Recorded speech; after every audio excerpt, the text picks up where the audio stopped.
అయితే కొన్ని simple symptoms ఉన్నాయండి. I'm a neurotologist. సో, నేను మోస్ట్‌లీ మన వెస్టిబ్యులర్ సిస్టమ్ వల్ల వచ్చే కళ్ళు తిరగడం దానిపైన ఫోకస్ చేస్తాను.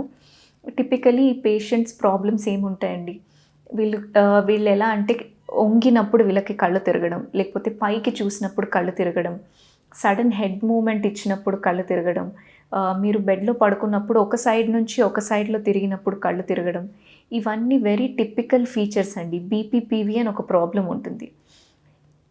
సో, దీంట్లో ఏమవుతుందంటే మన చెవు లోపల చిన్న కణాలుంటాయి. అవి కదిలిపోవడం వల్ల ఇలా కళ్ళు తిరగడం అనేది చూస్తామనమాట. సో, దీంతో పాటు వీళ్ళకి టిపికల్లీ ఏంటంటే ఎందుకు ఈ ప్రాబ్లమ్ ఎక్కువ అవుతుందంటే, ఈ వెస్టిబ్యులర్ సిస్టమ్ అనేది మన బ్రెయిన్‌లో ఎమోషనల్ సెంటర్‌కి కనెక్టెడ్ ఉంటుందండి.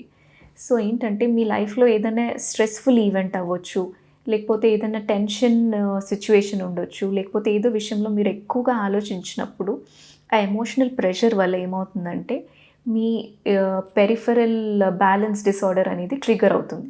సో, దీనివల్ల మీకు ఈ కళ్ళు తిరిగే ప్రాబ్లమ్ స్టార్ట్ అయ్యే ఛాన్స్ ఉంటుంది.